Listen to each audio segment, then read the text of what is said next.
አሰላሙ አለይኩም እንዴት ናችሁ? ሌይላ ኑር ሰቦ ምን ደረሰች?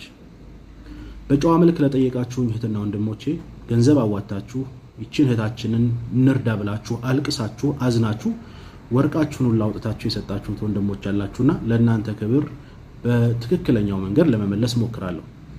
ዩቲዩብም ቲክቶክም ሲቀዘቅዝበት የሌላን ጉዳይ እንደ አጀንዳ አድርጎ እየመጣ ህዝቡን የሚያስጮህ ምንም ሳይረዳ ተቆርቋሪ መስሎ ለሚመጡት ለነሱ መልስ የለኝም ከይቅርታ ጋር። ሌይላ ኑር ሰቦ ምን ደረሰች? ሌይላ ኑር ሰቦ ኦሬዲ እንደምታውቁት ሳውዲ አረቢያ የነበረች የሞት ፍርድ የተፈረደባት እህታችን ነች። በነፍስ ማጥፋት ወንጀል ተከሳ የሞት ፍርድ የተፈረደባት። የሟች ቤተሰቦችም 2 ሚሊዮን የሳውዲ ሪያል ካሳ ጠየቁ። ያንን ገንዘብ እናትና አባት መክፈል ስላልቻሉ በሚዲያ እህታችን ፋሲካ ባወጣችው መሰረት በሚዲያ ጠየቁ። ከዛም ደግሞ ጉዳዩ ወደኔ ሲደርስ እንዲሁ የመጀመሪያውን ጥይት ወደ ሰማይ ተኮስኩ። እህታችን ሌይላ ኑር ሰቦ ከሞት እንድታደጋት የሚለው የእናትና የአባቷ ዱዓ ምናልባት እሷም ያደረገችው እስር ቤት ውስጥ ሆና ያደረገችው ዱዓም ደርሶላት ይሁን ዓለም ስለሷ አለቀሰ። ስለሷ ያለ የሌለውን ገንዘብ አወጣ። ገንዘብ የለኝም ቀለበቴን ሁሉ ውሰዱና ሽጣችሁ ለእህት ያድርጉልኝ እስከመባል ድረስ የሷ ጉዳይ ላይ በጣም ሰፊ ሆነውን የሚዲያ ከቨሬጅ ያዘ። እኔና ጓደኞቼም በሚዲያ ከ2 ወር በላይ የልጆቻችንን ጊዜ ተሻምተን ለዚህ እህታችን ገንዘብ ማሰባሰብ ጀመርን። ገንዘብ የምናሰባስበው በእናት በአባትና በወንድም ስም በተከፈተ አካውንት ነው የሚገባው። በአቧሚራ ወይ ደግሞ በተስፋዬ ወይም በወንድም ኻሊድ ወይም በአሲያ እንዲሁም አብረውን ሲሰሩ በነበሩ ወንድምና እህቶች አይደለም ሲገባ የነበረው። የተጠየቀው 2 ሚሊዮን ብር ነው። የገባው በሳውዲ አረቢያ አካውንት 300 ምናምን ሺህ ብር ገደማ ነው። በኢትዮጵያ አካውንት ደግሞ 37 ሚሊዮን ብር ተሰብስቧል። እነ ወንድም ኻሊድና እነ ተስፍሽ ባደረጉት ከባድ ትግልና ጥረት በኢትዮጵያ ብሔራዊ ባንክ ከፍተኛ ብር ያለምንም በብላክ ማርኬት ሳይሆን በቀጥታ እንዲላክና ብዙ ሳይወጣ ባጭር ቶሎ እንዲሄድ የተደረገበት መንገድ ነው ያለው። ያም ደግሞ 2 ሚሊዮን ለመሙላት የሚቀረው ገንዘብ የኢትዮጵያ 28 ሚሊዮን ብር ነበር። እናትና አባት መተው ያንን ገንዘብ ወደ ሳውዲ አረቢያ በተከፈተላት አካውንት እንዲገባ ተደረገ። ገንዘቡ ከገባላት በኋላ ኦልሞስት ወደ ሟች ቤተሰቦች የገንዘብ ካሳ ለጠየቁት ቤተሰቦች 2 ሚሊዮን ብር ተከፈለ። በኢትዮጵያ አካውንት በእናት በአባቷ እንዲሁም ደግሞ በወንድሟ በሶስቱ በተከፈተው አካውንታቸው ቀሪ 9 ሚሊዮን ብር አለ ማለት ነው። እሱን ያው አላህ ፈቅዶላት እህታችን በሰላም ከወጣች የምትገለገልበት ይሆናል። 12 ዓመት አካባቢ ታስራለች። ብዙ መስዋዕትነት ከፍላለች። አላህ መቼም አዝኖላት እዚህ መታገሯ ላይ እንድትንቀሳቀስ ያግዛታን በሚል ለቤተሰቦቿ ትተነዋል። የኛ እህታችንን ከሞት ፍርድ ማስጣል ስለነበረ ስራችን አልহামዱሊላህ ረብል ዓለሚን። ይህ ገንዘብ ወደ ሟች ቤተሰቦች ካሳ ሲከፈል እህታችን ሌይላ ከነበረባት የሞት ፍርድ በነፃ ተገላገለች።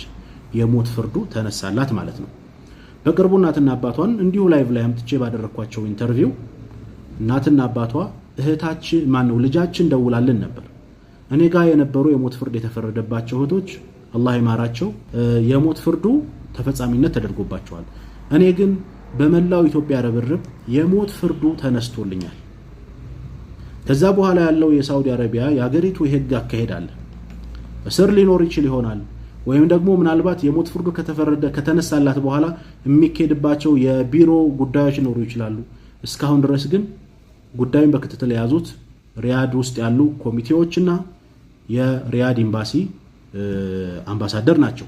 እንደነገሩን ወንድማችን ደውለን እንደነገሩን ጉዳዩን የሪያድ ኤምባሲ ስራዬ ብሎ ይዞታል። እንዲሁም ደግሞ ሪያድ ያሉ ኮሚቴዎችም ጉዳዩን ይዘውታል። የኛ ገንዘብ የኛ አቅም እስከምን ጊዜ ድረስ ነበር? እቺታችንን የሞት ፍርዱን እስከማስነሳት ድረስ። ከዛ ማለፍ ብሎ ገንዘቡ እንደተከፈለ የምትወጣ ቢሆን ደስታው ጥፍ ድርብ የሚሆነው ለኛ ነበር። ምክንያቱም 2 ወር ሙሉ ልጆቻችንን ማስጠናት ልጆቻችንን አቅፎ መተኛ ተተን ለረጅም ሰዓት ግሩፕ ፈጥረን ስናሰባስብ የነበረው በነገራችን ላይ ያለምንም ቤኔፊት ነው። ኢትዮጵያ ውስጥ እንደሚያስተባብሩት ሰዎች ኮሚሽን ተከፍሎን አይደለም ይሄን የምንሰራው። ፈጣሪ እናገኘዋለን አላህ ይሄንን እንዳይከፍልናል በሚል ነው የምንሰራው። 2 ወር ሙሉ በሰራነው ደስታው ለኛ እጥፍ ድርብ ነበር። ነገር ግን የሀገሪቱ ያሰራር ሂደት አለ። እሱን ተከትላ ትወጣለች። አሁንም ቢሆን ወንድሟን ደውዬለት ነበር። ወንድሟ ኸደር ይባላል። ደውዬለት ነበር። ደውላልናለች። እስር ቤቱን ቀይረውልኛል ግን መቼ እንደምወጣ እስካሁን አልነገሩኝም እያለች ነው። የሞት ፍርዱ ግን እንደተነሳላት ተናግራለች። ስለዚህ አንድ ማድረግ ያለብን ምንድነው እህታችንን እስከምትወጣ መጠበቅ ነው።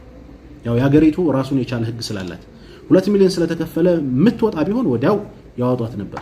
የሞት ፍርዱ እንዲነሳላት ሆኗል፣ ተነስቷል። ምትወጣበትን ጊዜ ሁላችንም በጉጉት እየጠበቅን ነው። ከዛ በመቀጠል ግን እስኪ ትዝብቶቼን ልግለጽ። እባካችሁ ይህንን ቪዲዮ ሼር፣ ኮፒ ሊንክ አድርጉልኝ ለሌሎች ሰዎችም እንዲደርስ።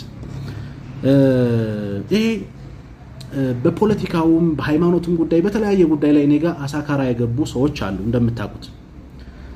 እነዚህ ሰዎች ይህንን አጋጣሚ እንደመጠቀሚያ እኔን እንደማሸማቀቂያ እያደረጉት ነው ያለውት።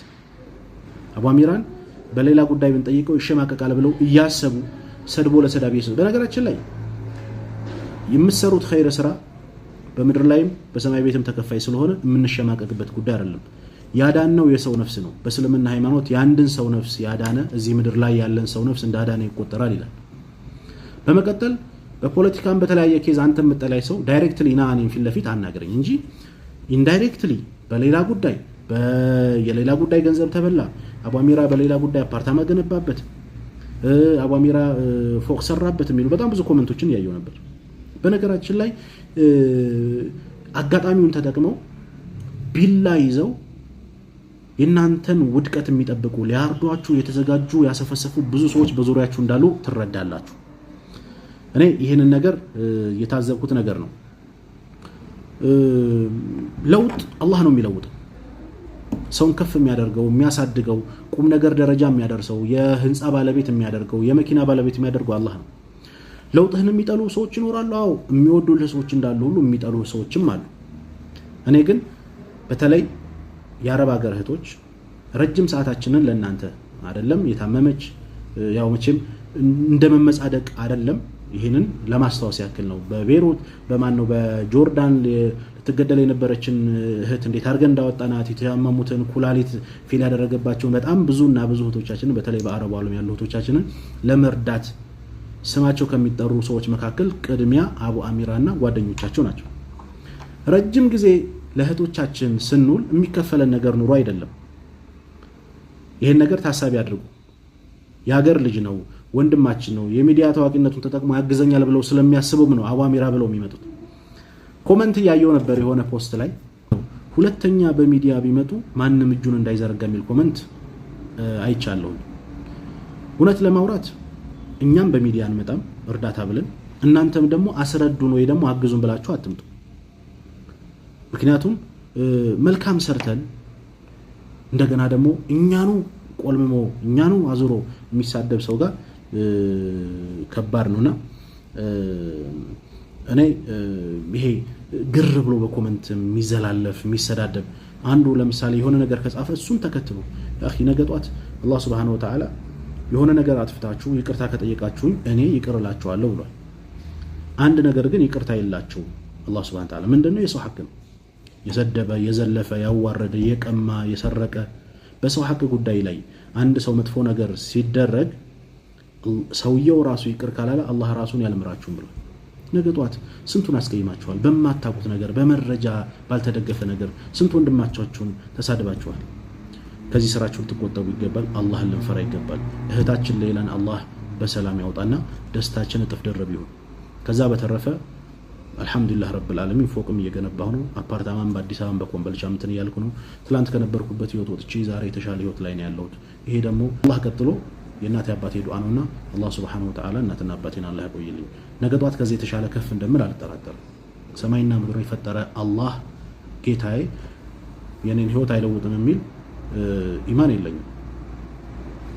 ስለዚህ አላህ Subhanahu Wa Ta'ala ብዙ አለው፣ ብዙ ነገር ማድረግ ይችላል። ለከለ እንደሰጣሁ ለኛም ስጠን ብንል ሁሉም ሰው የተበደረሰ ግን መገዝገዝ መጣል ወደ ኋላ ማጎተተኛ ስራ ሆኗል። አላህ ይጠብቀን። ሳታውቁ ለተናገራችሁ አፉ ብያለሁ። ሰላም አለይኩም።